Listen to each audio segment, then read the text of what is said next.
are you? Someone cannonballing into a pool but filmed in slow motion. I think that would have been that sounds slow motion to you? Yeah. Oh, no, it's not. What are you? Thunder and raindrops on a roof. No, I don't know. That is that what thunder? It sounds more like a slow motion cannonball splash. Oh, that's really? Like an accidental belly flop, but that was a speaker getting blown during a concert. Is that what they sound like? Oh. So I didn't do the before and after. Yeah, but that was a speaker. I need context here. It was a speaker getting blown during a speaker EM, getting blown during a hot. Yeah, exactly. It was as sexual as you want it to be, or during an EMD. No wait, EDM music. An EMD. During an EDM. We are very tired right now. No, we're not. We're just. I forgot what EMD was, and that's not what it is either. EDM. EDM. Thank you. Electronic dance music. I can forget. It's okay. That's one thing I'm okay if I forget for a while. I'm okay to forget EDM as well. Not that I hate it, just that I don't need it every day. Sure. Yeah, not really my thing. I can take a good EDM track twice a month. Not my thing. I don't need it. I don't hate it. I just have no feelings towards it, really. I mean, you also hate dancing, so. That is untrue. Is it? Because you just said you hate EDM, so you must hate dancing. Okay. It's taking some leaps here, Mr. Sean Patton. And being logical and grounded is Dr. Caitlin Cook. I'm going with that for the second week in a row. Damn. She's a doctor in fuck youology, bitch. Yep. Yeah. And you're a mister in being a nice person. I'll be a mister. I'm Mr. Nice Person. Anyway, that's us, and you're listening to 5 Words, the podcast. This is the podcast where we have on a guest who's going to tell us a story. But before they tell us the story, we say, hey, tell us 5 keywords of that story. And then we try and figure out what the story is based on those 5 keywords and what we know about our guest. And we nail it every time. Mm-hmm. And then the guest tells us the real story. That's I mean... Every time you explain and describe this to the listeners, I get more excited like I haven't done it yet. Okay. And then it's like, oh yeah, we've done it. This now episode 61. Yeah. This one, we usually have comedians on. This is a booker / photographer / now published author. Yes. Named Mandee Johnson. Mandee Johnson. Her and her partner Joel created the Super Serious Show. Mm-hmm. And it's a show that it's still technically running, but for a decade now in LA, it was one of like the best independently produced shows in the country. Still is, if we ever get to produce shows in the country again. Yes. But it was like they made such a fantastic show, and she documented it the whole way, and they have a book out now. Amazing photographs of like all your favorite comics. Yeah, and look up the links. They're we got the links. We'll put them in the Instagram. But like, go check out the book. It's fucking amazing, and it's got everyone. Yes, yeah. The book is called Super Serious Book, and if you go to Andrews McMeal, that is her publisher. You can buy it there. It's also on Amazon, and you can follow Mandee at Mandee Photo on all platforms, or go to her website, which is mandeejohnson.com. Yeah, Mandee with 2 E's. Yes, Mandee with 2 E's. She's the only Mandee with 2 E's who I know that isn't a Karen. So, she's a Mandee. Yes. And she's great. The photography's great. This book is fantastic. And this discussion was really great. Yeah. What's so great about Mandee, and what I super love, because I love multimedia stuff, obviously, is that she, during her story, she shows us some Polaroids that she dug out to further illustrate the story. Yeah. So if you are one of those people that likes watching podcasts, this is actually one that is like worthwhile watching. So aid. It is on our YouTube channel. Check it all out. And in the back, that was terrifying. In the background, the plumbing here at the 5 Word studio growled at us, which, hey, we'll let you listen to it later, toilet. Sometimes we play podcasts for the toilet. But this one is not one for the toilet. This one is one for the ages. Check it out. Thanks for listening. Yay. Bye.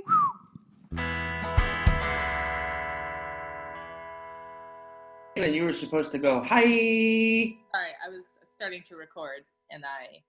Yeah, she was doing things, Sean. Good, bitch. This is a very nice little slice of the example of our like Caitlin and I's creative union. Is I'm like, Caitlin, you're supposed to go hi when I go hi, and she's like, I'm sorry, I'm just making sure the shit runs first. Yeah, well, you gotta have one of those people, Sean. Mm-hmm. That's true. If her and I owned a car, I would drive it all the time, but she would be the one who knew how to fix it. It doesn't sound like a lot of fun for her. She should be the one to be able to drive it too. Yes. Thank you. I hate driving cars, but fair enough. So Fair enough. Fun parts of things, not just making sure everything works correctly. Yeah. That's what I was giving you, I suppose. Mm-hmm. The fun stuff too. Yeah. Welcome to our podcast, 5 Words. Yeah. Mandee Johnson from, I remember, San Francisco, California? No. Hold on, two more guesses. Provo, Utah. Yes. Mm-hmm. No. Yeah? Is that it? No. Fuck, how am I this off? All right, last guess. Red Bank, New Jersey. Mm-mm. No. Good Lord. All right. I've actually never been to 2 of those places that you named. I know what those 2 are because I've seen you in at least one, and that's Provo. So where we all go to have fun. Yeah, everyone goes to the Provo comedy shows. Yes. Wait, where are you from? Originally, I'm from Elkhart, Indiana. I was born in Chicago Heights, and then I grew up in Elkhart, Indiana. I went to boarding school in Running Springs, California, and I live in Los Angeles now. Wait, you went to boarding school as in lived on the campus away from your home? Yeah. What for how long? 2.5 years. And then I went to Santa Barbara to go to photo school, and then Joel and I moved to LA. Did you go to boarding school because you were bad? Yes. Really? Yes. This is not the story I'm telling, though. No, I know. We're just getting to like. Yeah, you know. I realize. I mean, Caitlin doesn't know this about me, but you definitely know this about me, Sean. No, I do know. I know. Okay, I knew you got into trouble, but I always thought it was like financial or illegal drug dealing. No, I'm kidding. It was illegal drug dealing. It was. Okay. Me at boarding school. Yeah. Yeah, it was like an emotional growth boarding school that I was court ordered to go to. I mean, I definitely got lucky because my parents could afford to send me there versus having to go to state girls' school, which wouldn't have been an option for a lot of other people in my position. Sure. So it definitely was a privilege that I got to go there, even though it was an insane place to go. Even like the criminal version of a lot of people in white privilege situations is nicer, you know? Yeah, I mean, most of the people that were there were like kids who like have really bad anxiety and like had a hard time like leaving the house or drank a lot or like got into heroin really young, you know, or stuff like that. And it was like a cross section of like ethnicities and sexual orientations and stuff. But I was on like a half scholarship, but it was like the cost of Harvard. It was not cheap. So. Yeah. Just think now, all these boarding schools that are going to have to do their shit online. Is that even possible? I don't know if a lot of them don't exist anymore. They were originally like founded in the 90s, and they were founded very like offshooty, culty, Scientology-ish. They were founded on the idea of truly making the most money, where they were like, we want to help children, but we don't want to employ anyone with a degree. Yes. Wait, Caitlin, Caitlin did Teach for America, so she has her own. Well, you would have been more qualified. Yeah. Yeah, that's the weird thing about education is the more private you get in cases like that, usually there's more money and they're paying just randos, just random people that have applied for Yeah, and I would have even been more okay. I mean, like the actual education was really a hot pile of garbage, but also like the emotional growth boarding school part of it was like based on the book The Prophet, which doesn't make any sense. And there weren't any there was like one licensed therapist there for all of the kids. There was like a couple hundred kids. And so like the people that were like running your day-to-day emotional growth had no education in it at all. Wow, that sounds It's an insane thing. But you turned out all right. You're doing well. I'm doing fine, but lots of kids on it that went there. When you said based on the Prophet, do you mean specifically the book of 26 prose poetry fables written in English by the Lebanese-American poet and writer Khalil Gibran? I do mean that exact book, Sean. I mean, I'm on Wikipedia looking that up, but that is what the emotional with poetry fables? Mm-hmm. Wow, dude. I'm for this because you're like, if I had to categorize everyone I knew, if I had to put everyone on the spectrum that I knew personally of like emotionally and emotionally losing it, you'd be like way more on the adjusted side. Not fully. I'm not gonna suck your dick and but also but fully. Overall, I think that I took like the time and space that I needed there and figured my shit out, which I probably would have done at some point anyway in my life. It just allowed me to do it differently. But I know and I have a lot of friends who are totally fine, well-adjusted adults from there. But I also know that there's a lot of people who have struggled their whole life based on stuff from there. So, anyway. That is so interesting in a fucked up way, but you're right. How like private schools, is it like that for all of them where like the richer they are, the more they can just sort of be like, oh, well, our biology or our history teacher, they're not accredited. They didn't go to a fancy Harvard University, but our own private institution deems them worthy. And you should believe us because you're paying us. You should believe us because you're giving us money. Like, is that really? Okay, Lynn, has that been more of your experience with? I mean, I only have this one. In a private? Yeah, I mean, I don't know. I didn't teach in those circles, but I think so. That's my understanding. Yeah. Wait, but Mandee, you said that you went to photo school and then you moved with Joel to LA, which, by the way, I love your photos so much. Oh, thanks so much. I minored in photography in college and like really love like yours and Mindy's, and I feel like there's just like a tone that like each of you have that is just really cool. But how did you meet Joel? We met at college. So we went to Brooks Institute of Photography, and we went to that. It's no longer in existence anymore. Neither is my boarding school, by the way. I just destroy schools as I leave them. I like to think you destroy institutions, right? I mean, I'm not inside of them yet, so I just gotta like get in there first. So could you register as a Republican, then leave the country for like a month? Oh God, I don't know if I have like the ability to climb that ladder with a straight face. Yeah, right? Yeah, but our enrolling class was like 50 kids, and we enrolled together, and we became friends within like our first year, and we were friends for a couple years before we started dating.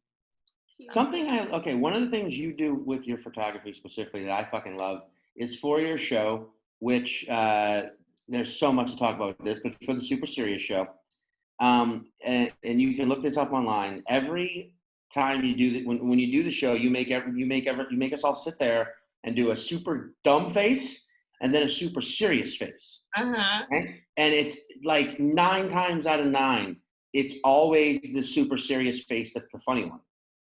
It's always like when someone makes like the intense like eyes focused. You have a really good one where you like shook your face, and I love that one. Yeah, that one's in the book. It's in the book. Oh yeah, that one was a good moment. But like I love like that sort of that idea of be silly and then now be serious, and you prove that like I don't know, it's also there's people serious, they take being funny too seriously and it's kind of goofy, and then there's sort of a humor in being too serious. It's like it's like a figure 8, it's just like beautiful sort of snake. Yeah, Joel always likes to say it's serious and then it's a super serious photo, but like people didn't get that when I gave them that direction. Mm. And so I eventually would just be like silly or like whatever emotion you want to go for, just like go for it in that way. I love it. You know, Wait, it's tell us about the one. book. Oh yeah, there's a book Yeah. involved. Sorry, let me actually get it because I can show it to you. Cool. Yeah, I'll set this up. So like they did the Super Series show for I believe 5 years, which was like a monthly show Mhm. in LA at a multitude of venues. But I know the last couple years was at the Virgil, which is an exceptional venue in LA. Right? Has it been 5 years? It would have been 10 years this month. 10. Wow. We were going to close it out at 10 years, and I don't know what we're really going to do now. I think we'll wait and see when live comedy becomes a thing again, and then decide from there based on our lives and venues and whatever. Mm-hmm. But it started at Smashbox Studios, and we were there for, I want to say, a year and a half. And they gave us a studio space and free equipment basically for the cost of chairs and cleaning, which was insane. It was like $500 a month, and they should have been charging us like $10,000 a month. And one of my friends worked there and she loved comedy. And then when eventually they got wise to it and kicked us out, we moved to Fado Do, Cafe Club Fado Do. Mm-hmm. And then we were there for a few years, but it could fit like 300 plus people. And at a certain point, Joel and I were like getting busier with things that actually paid us a little bit of money. And we're like, we can't keep filling this venue every month. And Hot Tub had started by then, so we moved Super Serious to the Virgil. So like, what was the venue though? And I feel like I may have done the only show at this venue. It was like the branded show. You're thinking of the branded show that we did on top of the Marriott. No, I was there for that one actually. No, I was there for the branded show. There was like a venue. It felt like it was in East LA. Maybe it was Fado Do. I could be. You remember the show with? It had the light bulb curtain. It did have a light bulb curtain. That's Fado Do. That was okay. Yeah, that place was massive. Yeah, it could fit like 300. I think our last show there, we had like 350 people in there. And so what made it such a bummer was then when you had 150 people in there, it felt like it was empty. Mm-hmm. But you still had 150 people there, but it just felt so cavernous, and it was really such a bummer then when it wasn't like banging. Yeah, you know what's really this quarantine has sort of not taught me, but made me just think about more is like so many times in so many years, I've been on so many shows where it's a big ass room and only a third of the room is full. But it's still like you don't realize in the moment, but it's still like that could be anywhere from 30 to like you're saying 150 people. And when every comic comes out with a sort of like, oh well, this isn't a full crowd attitude, it's like it's gotta fucking suck to be in that audience. Like, well, I'm here though. We're full people. Yeah. I always said that when people start their shows late and they're like, well, maybe more people will show up. I'm like, but what about all the people who showed up now? Who are here? Yeah. They're all here. You're punishing them for hopeful people, you know? Yeah. It was always a bummer. But there it is, the Super Serious Show. It's quite a book. It's a book. On the back, you got Ali Wong. Wait, who's that on the front? It's actually Andy Peters. Oh, Andy Peters on the front. Yeah. I've never seen him without a hat.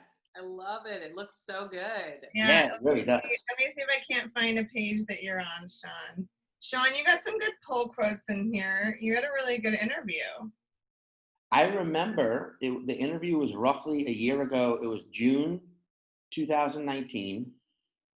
And I came. When we were in LA for that month? That was when we were in LA. It was the weekend that you drove back from Palm Springs, right? Yeah, David's brothers and soon at the time. Sister-in-law's birthday. No. Yeah. Yes.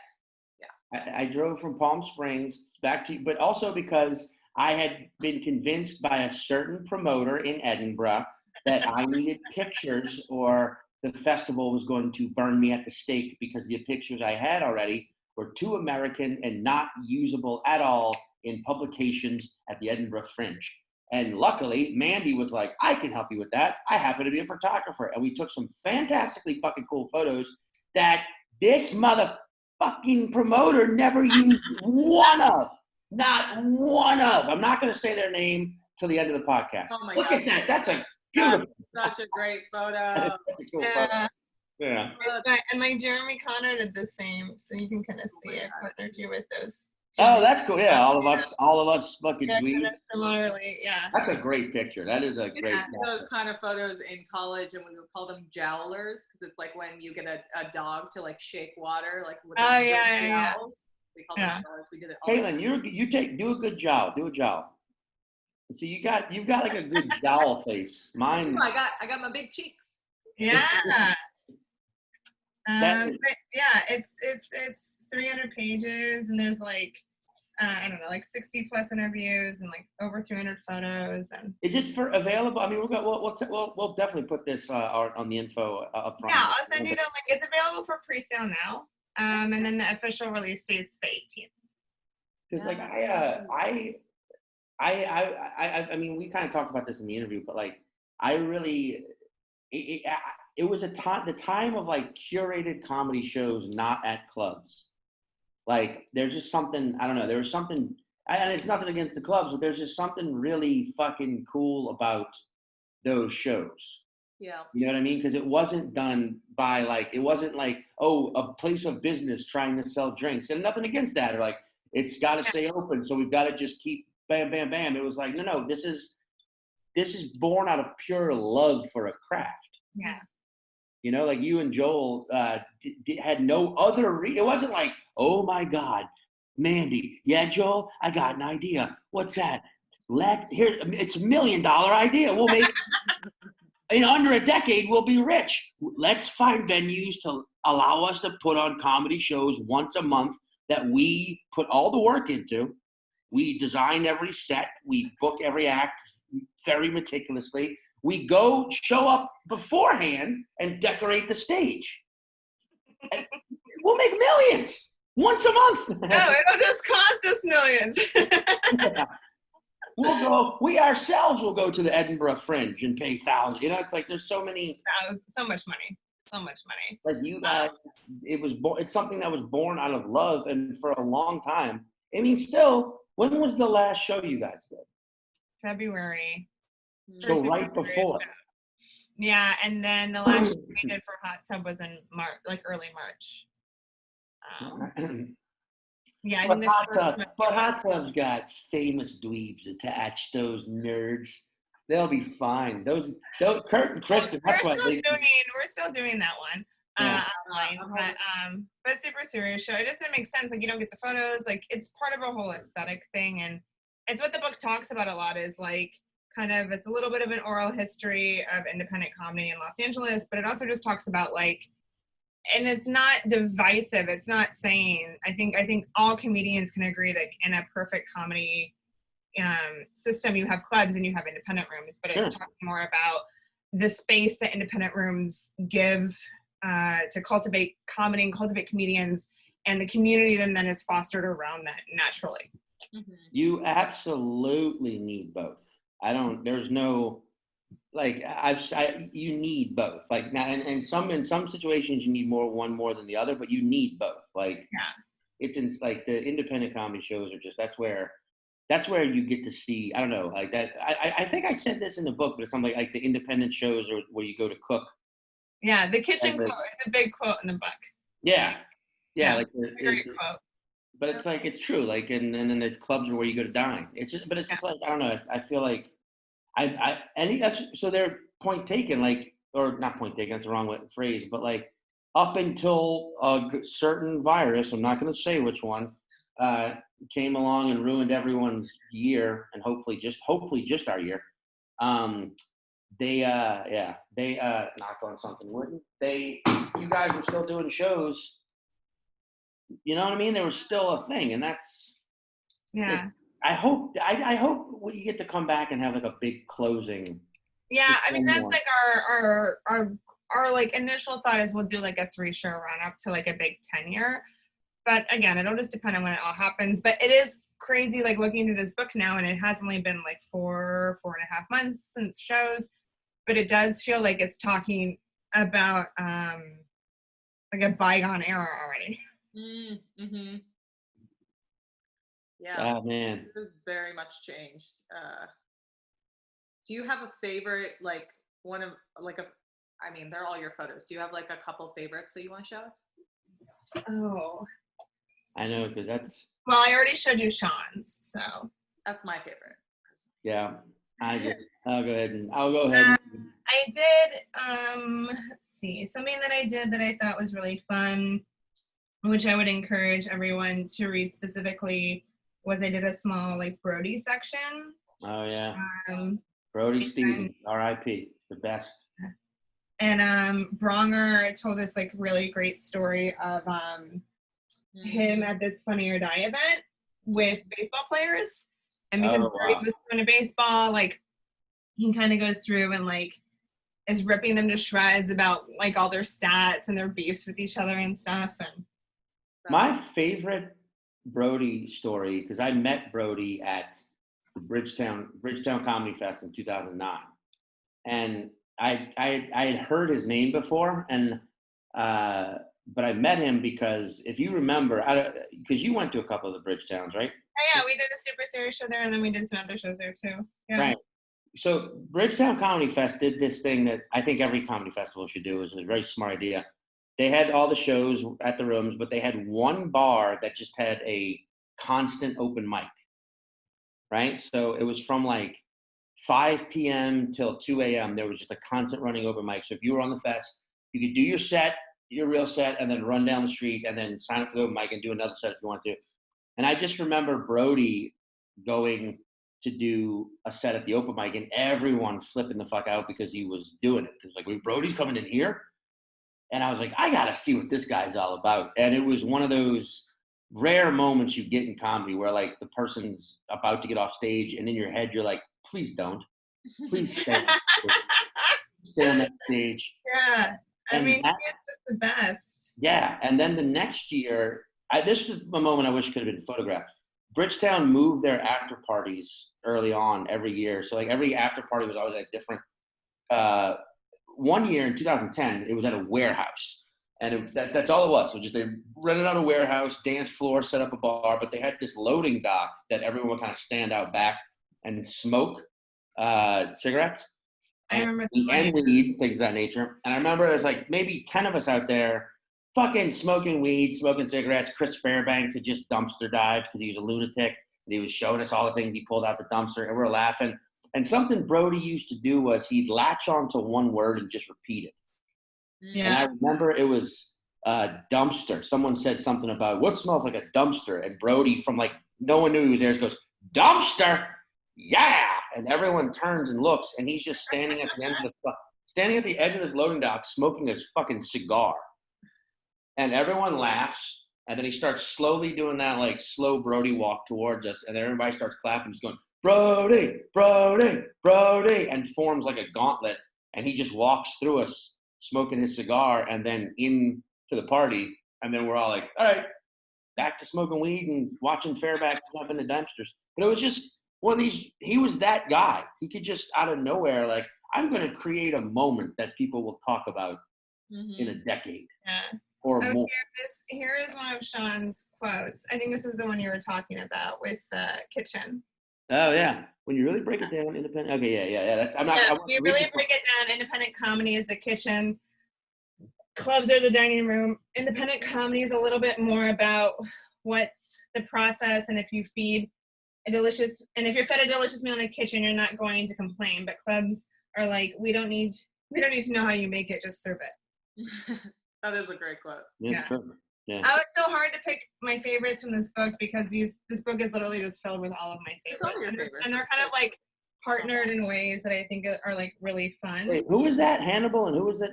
There's Joe Mandee. That was Dan Van Kirk in one of his like costumes. Oh, okay. Yeah. Like, you forget that guy. Yeah. Yeah, wow. And then it's kind of broken down into like 5 or 6 like pillars. It talks about like how everybody got into comedy, and then like a timeline of independent comedy in Los Angeles, and then it talks about why independent comedy is important, and then community, and then like a final act kind of thing with like just kind of final thoughts on stuff. Yeah. That's really one of Natalie. Yep, there she is. So sorry, I can't get this glare really good for you. Oh, you're nailing it. There it is. Yeah. I miss her. She's great.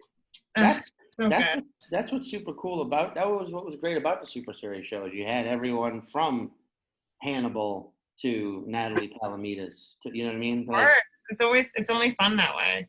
you know, like you ever like I remember one show it was like Julian McCullough and then Tim Heidecker. Yeah. You know what I mean? And that was just like yeah, that's like running it's like, you know, both very funny, but both just in completely different ways, you know, and like the people I just named, Hannibal and Natalie, like that's two Yeah. complete I mean actually I could totally see those two working on something together and it being Yeah, I mean, Natalie can like blend her comedy stylings with anyone. She's just so talented. she is like the comedic division, the comedic equivalent of X-Men's Mystique. She can just change and right in front of your eyes. You're like, what the fuck? Yeah. Yeah, she's great. Yeah, she's truly so talented. It's impressive constantly. Like I'm just always her and like Christina Catherine Martinez and Courtney that does a lot of stuff with them. They're all like so like just talented. Like when Courtney did the Hot Tub Home Edition, she like did this whole thing, but she ended up like climbing through a wall somehow and like out an air duct, and it was just like pure performance art. It was amazing. That was in her home? Yeah, like in her apartment. She She like, filmed went into the closet and then she like I don't know exactly how she did it. It was amazing. that's so that's you see when you hear stuff like that, you're like, all right, maybe Zoom shows aren't that bad. Sometimes people can really get into them and like do a fun thing with them. We keep our sets short, so it feels a little bit more like the fanciest version of show and tell almost. You know, it's not stand up. It's not a show at a place. And so I try to like force the thing. Just let people be. Yeah, it's. I mean, I appreciate that. I mean, I appreciate that because I know someone who's doing one of those shows. But by the time, night. yeah, but by the time you hear this, it will have been last night. So yeah. So wait. Here we go. Let's get to the fucking meat. Okay. I brought visual aids. I found old photos to go with this story. Okay. Well, so the 5 words of Mandee's story are Buffalo, Hail, Jeddah, Joel, and Holiday. Mm-hmm. So, Mandee, here's what Caitlin and I think the story is. A young Mandee Johnson, fresh out of boarding school, decided, you know what I'm going to do? I'm going to go to photography school in Santa Barbara. You set that up already. But what you didn't let our guests know or our listeners is that you drove there. You drove there from Indiana. That's a long-ass drive that would eat up a shitload of what? Gasoline. And we've all been on the road. Sometimes you're driving and you just don't pay attention. The next thing you know, holy fuck, you're out of gas. And your car stops and you look right there ahead of you on the road, staring back at you, almost like it's out of gas, is a giant American fucking buffalo. Yeah. Right? And you've stopped, you've got no gas. He's stopped, he's standing in front of your car, and you're sort of like at an impasse. And then out of nowhere, it starts to hail. Big ass hail. Big ass hail. And you're like, now what do we do? Like, this poor buffalo looks so sad being hailed upon. Mm-hmm. What are we gonna do? And it's obvious at this point. You went to boarding school. You're on your way to photography school. You're obviously an animal lover. So you're like, no, buffalo, get into my Jetta. Get in. And you're not a fool. You're not a fool. You're going into a world where you look at light and perspective. And, you know that damn thing's not going to fit in the back of a goddamn Jetta. Even the buffalo is looking at you like, lady, you're out of your fucking mind. Maybe a Passat or a Tiguan, but a Jetta? But it's your heart. Your heart's taking control now. And you're like, I'm not going to let you stand out here and get hit by this giant fucking Midwestern hail. So the buffalo senses this, like your love for him, even though he can't fit in your Jetta. And so he's like, bitch, I don't mind hail that much. You know what I'm going to do? I'm going to push your car to the nearest town because I can sense that it's out of gas. And push it to the nearest town. And you become the best of friends with this buffalo, who you name Joel. Which later, when you actually met your now partner, Joel Mandelkorn, this was what attracted him to you. Mhm. He was like, "Oh, my name's Joel," and you were like my best friend Buffalo Joel, No. which you still visit once a year, and both Joels are cool with it. Holiday. Mhm. Yeah, both Joels are cool. They know about each other. They're not Buffalo weird Joe about it. and Human Joel. They Right. get along. Yeah. And this is what we think your story's about. The time you It's were, a beautiful tale. yeah. Very sweet. Just to There recap. are parts of it that are like kind of in the family ballpark of maybe what happens.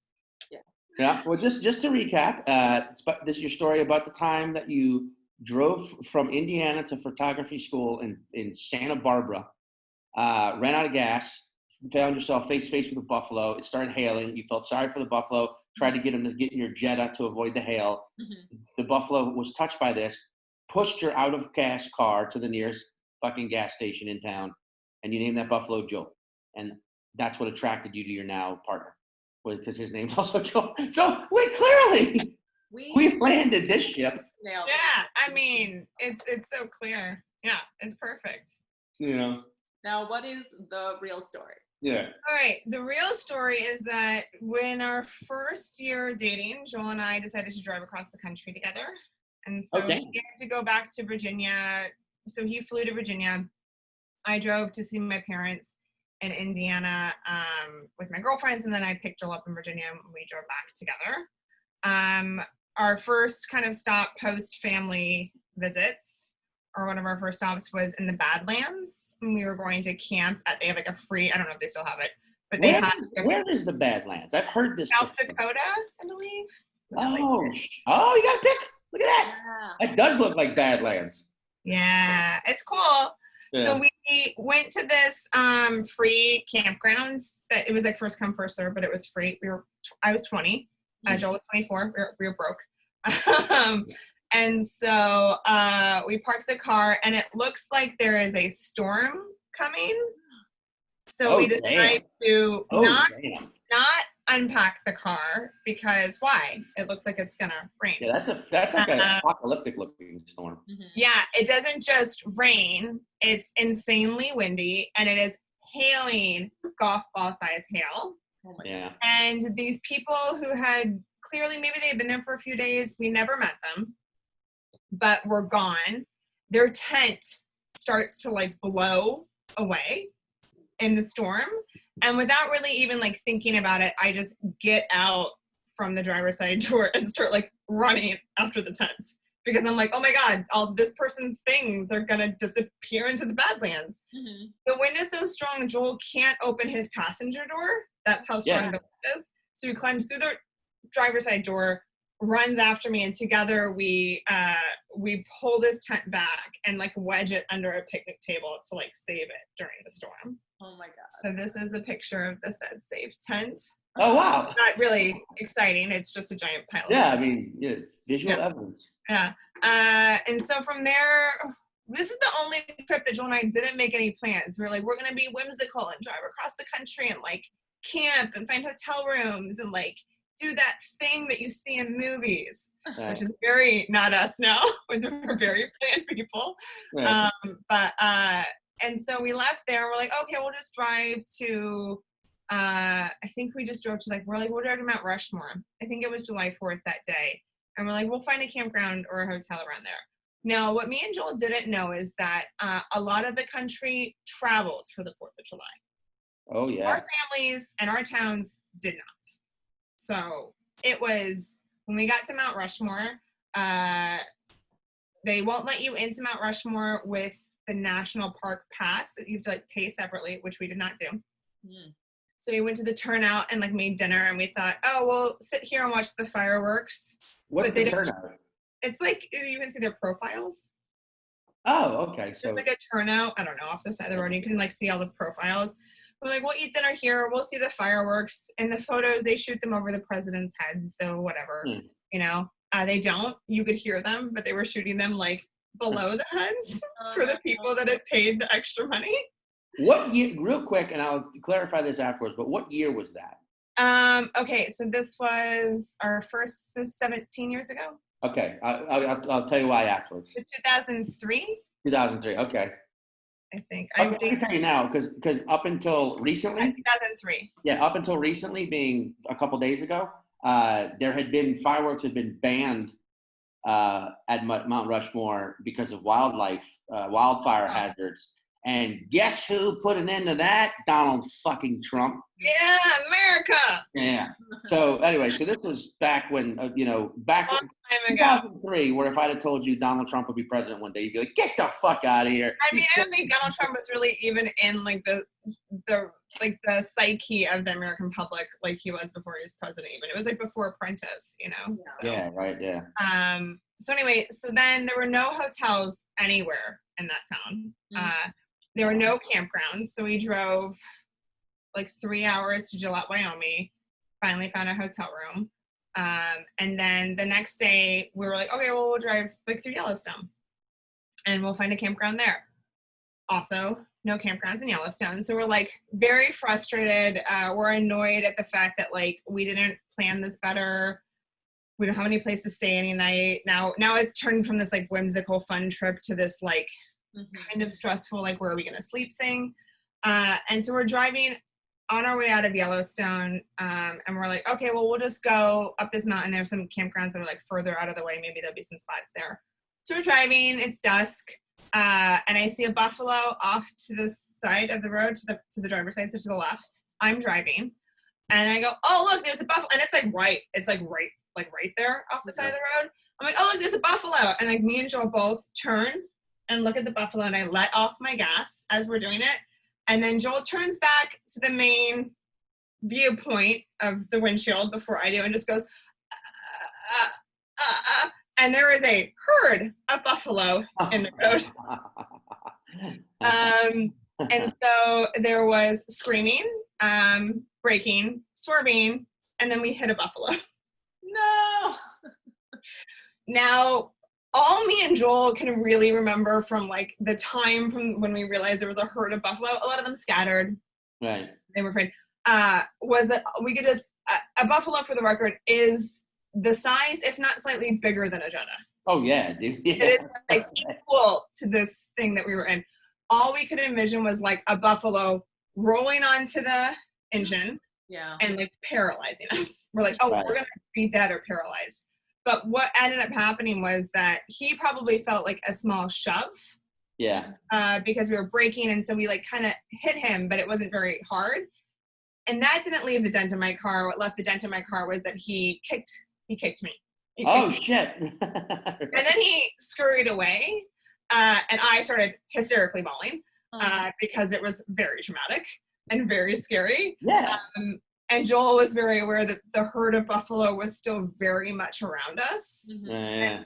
all very bigger than us.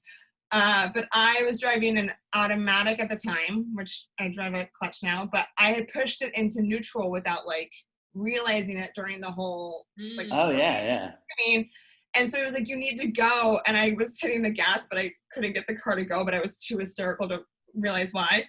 But so eventually we get the car going. Joel has to steer it. I'm too upset. We pull into a turnout. He takes over driving. We find a campground that night. The next night we stay in a ghost town. There's a campground there. We're fine. And then the last exciting thing that happened on this road trip is that we ran, 2 days after that. I'm scared of what this picture's going to be.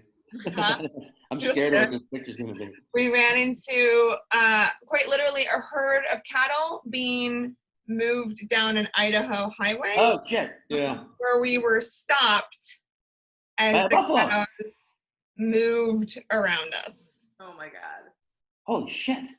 Yeah. You think they knew? Do you think there they are? It was like cowboys. They were just like moving the cattle, and this was just the easiest way to do it. And they would just walk up to the car and like hit the front of the car with their bodies, and then just follow the car with their body all the way around till they got to the end, and then they would like release. But there were like 6 cars, and we were all like, "What the fuck is happening?" Is that the equivalent of like a dog scratching its butt? Like I guess I don't think they see very well. They told me later that it's like a vision thing, and so if they hit something, they just follow it until they don't touch it anymore. That's so weird. That is so fucking. I seriously thought you were gonna say that you hit the buffalo and it died, and then when you stayed in the ghost town, You guys were haunted by the Buffalo Ghost.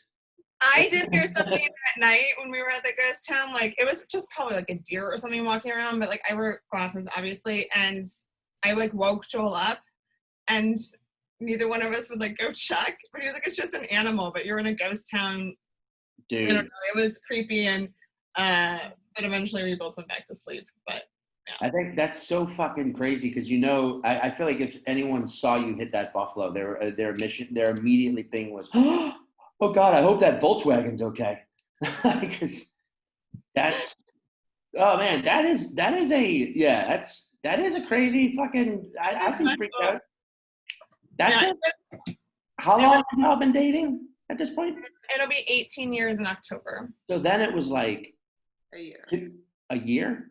Right? Yeah, like roughly. It was within our first year. So, this time, 17 years ago. Yeah. So. That's such a test of a new relationship.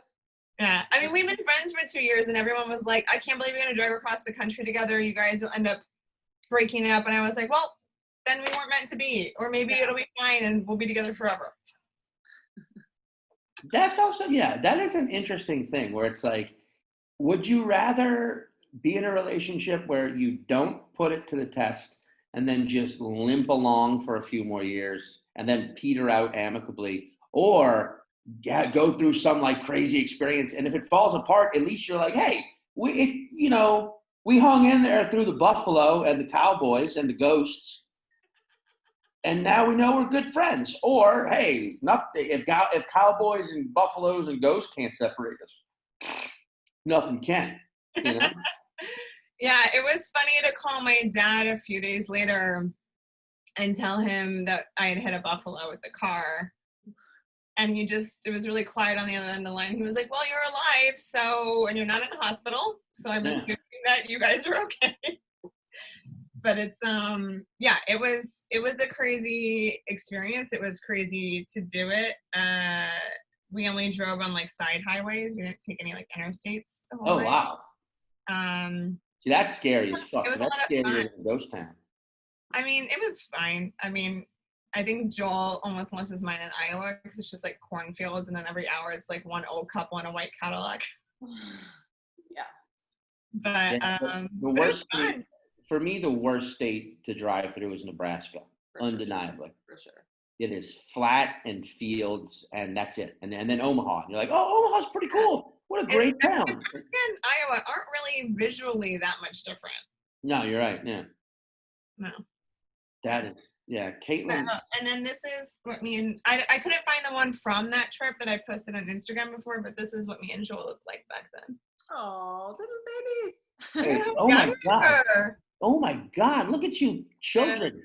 My friend Rebecca Rottenberg took this photo, and she loves it so much that we've had it forever. So. That's so cute. Yeah. You look like the real life version of the Icelandic pop group that the Will Ferrell movie is about now on Netflix. Like that looks like a photo. Joel's gonna be so excited about that reference. That's good. It looks like a photo shoot from your first world tour. It does look like a music album. Like we should sing folk music or something. It looks more emotional than either one of us really are. So yeah, that is a good point. That was you guys' serious photo. Yeah, I mean it was for an assignment for my friend, so she was probably like, "Look sad." Like, oh, thanks. I can't. I'm just okay. You caught me in the one moment. That's. I mean, that. I think there should be a service that is provided when couples get to a certain point when they want to be like, all right, let's see if we're good enough for one another. It's like a travel agency that sets up like a bonkers fucking vacation that's definitely going to test their will. Or they could just do an escape room. I feel like that's a good quick escape room. When me and Joel first we don't have any gaming systems now, which I'm sure is a very We don't either, which is But comedy came into our life, and gaming systems all left. It was like one or the other, I guess, for me and Joel's brains. But we would pay when we got our first Wii, we would play Boom Blocks, which is like a kind of a Tetris style game, but you could play it against each other or like cooperatively, like together. So you would work together to like achieve things, and we'd always play it together. and we would joke that we should just open up marriage counseling with this game, because you would have to communicate and like talk through the problems and like come up with a strategy and work together. And we thought it was funny that we were like, oh, so many couples we know would murder each other trying to do this. I mean, that's not a bad idea. I don't argue that. Like, it seems like video games are moving in that direction where like they are the future. Like, it will be, there's life and then your gamer life. You know what I mean? It's kind of like, and there'll be a game. There'll be a game where like you as a Democrat, you play as a Republican. You know, and you start to see things their way. You're like, okay, they just want smaller government, but not like, and then vice versa. You know, like the board where if you're a Republican, you play as the liberal, and you're like, oh, they just don't like it when people are offended. Oh, I see. It's not always. And then you both team up and battle cancel culture. This is actually a good video game. All right. Well, you'll have had the idea here first, so it'll be timestamped. So when somebody tries to rip it off from you, you can sue them. Yes. Yeah. Perfect. I don't. I mean, I think this is such a fucking cool thing that you wrote this book, and it's gonna be one of those like, I don't know, like that thing that like in years people are like, oh, do you have the super serious book? Because that'll tell you everything. That'll tell you everything. I remember there was this Second City book that you can still buy. It's just called like the Essential Second City book, where it just like breaks down like all the years of. I mean, that one was like 20 years or something, but this is different because that was like one institution, whereas you guys were more of just like a movement, a grassroots, a community. You created a community, and you know, you didn't charge people to be a part of it or fondle them, you know. So we did neither of those things. In fact, we paid people the minute we could, and we continue to pay people the whole time. So I think this book, I think it's like an important thing for like the history of comedy, especially in Los Angeles, and especially in the early 21st century. So like, so where can people get it? You can get it on Amazon if you are an Amazon supporter, but you can also get it at the independent like bookshop is where and it can take you anywhere to get it independently. It's for pre-sale, order now. It's officially out on the 18th. I will send you guys a link. Anderson McNeil is my publisher, and so I'll send you the link to their site, and then there's a couple different options that you can purchase it through there. So lovely. Yes, where can definitely. people find you if they want to find my handles on all platforms are Mandee with 2 E's photo, so Mandee photo, and my website is mandeejohnson.com. Cool. Awesome, fantastic photos. Get them done. See some beautiful stuff, but also just read this book. There's so much in there. I haven't read it. I just remember. And it's meant to be read in like pages. Like pick it up, open it up randomly, read the page. It's fun if you read it in order, out of order, in any which way. Oh yeah, that much like your shows themselves. You know, just whatever way you view them. Mandee, thank you so much for coming on. Thank you guys. Thanks for having me. Yeah, of course. And stay healthy, stay masked, stay safe. And one day we will see each other when we don't have to stay 6 feet apart. I truly can't wait to hug all my friends again. Yeah, exactly. I know. We miss hugs. Yes. Thanks so much, guys. Later.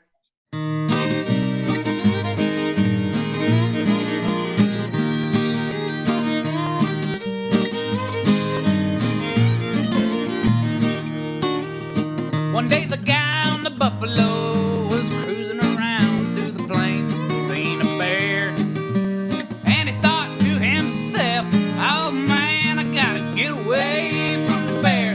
Hope he don't chase, oh no, he's gonna chase me.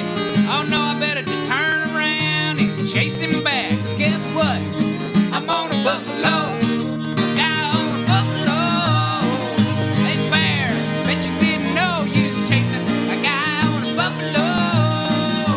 Look at